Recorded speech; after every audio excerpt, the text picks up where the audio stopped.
The rain hammered the roof like a drum, and the house shivered under the storm's breath. I heard the kitchen door creak open, the faint click of a lock turning, then the low thud of a suitcase hitting the floor. My phone buzzed on the counter, a message I hadn't expected.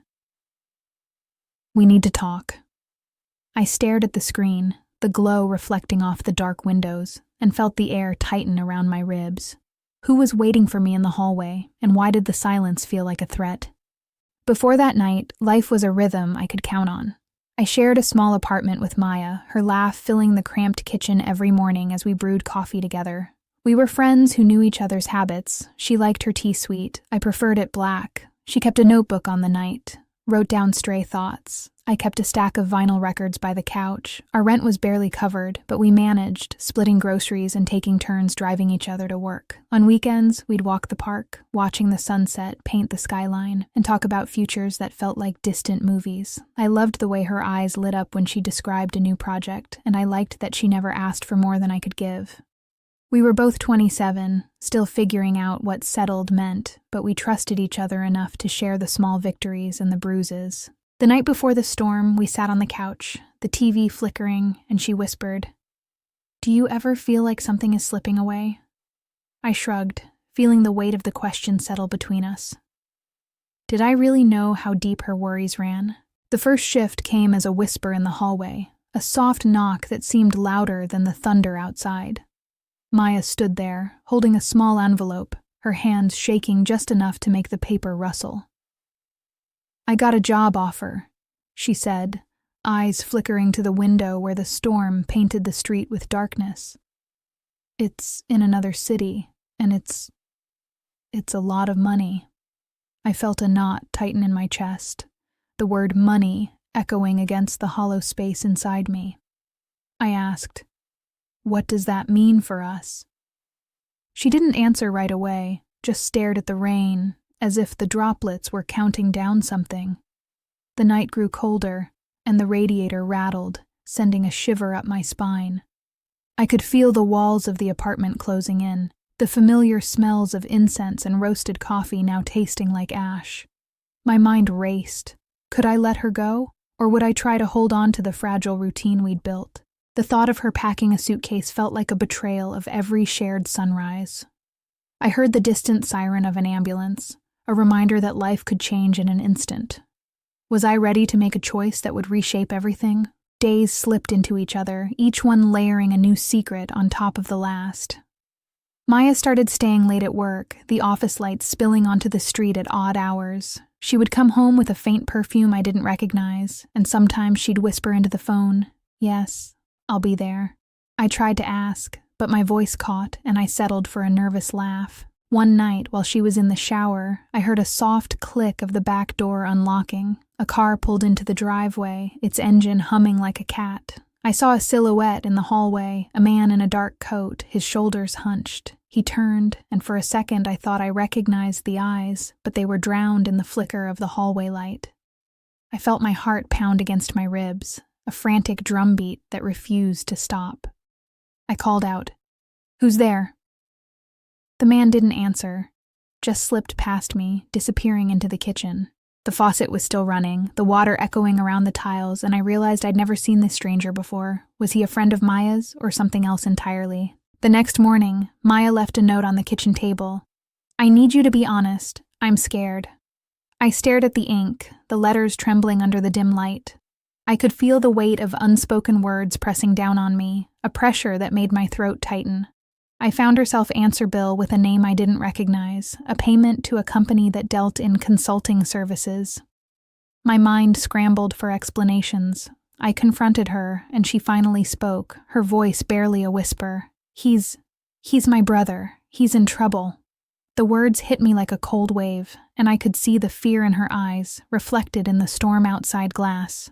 I asked, "What kind of trouble?" She hesitated, then said, "He's gotten mixed up with people who don't care about families." The hallway lights flickered, casting shadows that seemed to dance with the rain. I could hear the old clock ticking, each second a reminder that time was slipping away. I felt torn between protecting her and protecting myself from a world I never wanted to enter. How far would I go to keep her safe? As the storm intensified, the power flickered, and the house was swallowed by darkness. We sat on the couch, the only light coming from the street lamp outside, casting long, wavering silhouettes. Maya's hand brushed mine, and she whispered, "I can't lose you, but I can't stay either." My throat tightened, and I swallowed hard, feeling a lump form. I tried to laugh, but it came out as a hoarse choke. "What do you want me to do?" I asked, my voice barely audible over the wind. She looked at me, eyes glistening with unshed tears, and said, "Run, leave, don't look back." The words hung in the air, heavy as the rain that hammered the windows. I felt my resolve crumbling, yet a part of me wanted to stay, to fight for the life we'd built. The clock ticked, the rain fell, and the storm outside seemed to echo the turmoil inside. Would I stay and face the danger, or would I run and leave everything behind? The decision came in a flash of lightning that illuminated the hallway, revealing a brief, stark silhouette of a man standing at the back door. He was taller than Maya, his coat soaked, his eyes fixed on the kitchen. He raised a hand, and I saw the glint of something metallic, perhaps a gun, perhaps a key. My breath caught, and I realized that in that moment, I could either reach for the phone and call the police, or I could grab Maya's hand and pull her toward the front door. I chose the latter, pulling her into the hallway as the thunder roared louder than ever. The race down the stairs, the floorboards creaking under our weight, and the rain slapped the windows like fists. At the front door, I fumbled with the lock, the metal turning cold in my palm. Maya whispered, "Don't look back." I heard the man's voice behind us, low and urgent. "You can't run forever." The door finally gave way, and we burst into the night, the storm swallowing us whole. Did we escape or just trade one danger for another?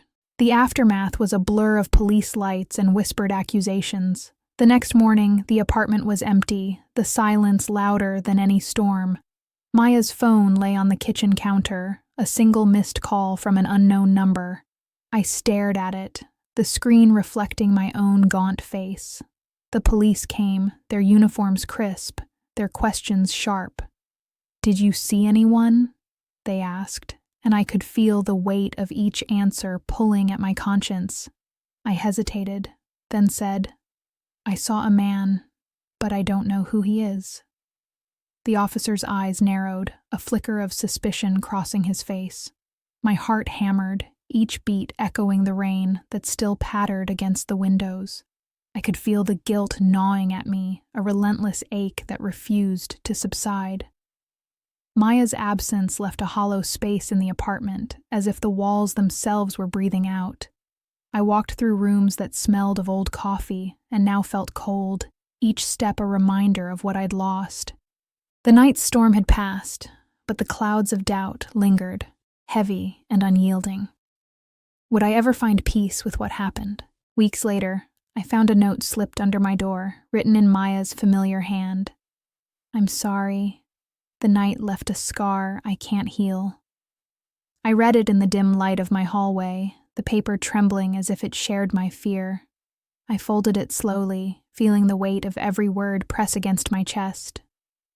I thought about the night we ran, the rain, the thunder, the way our breaths had mingled in the dark.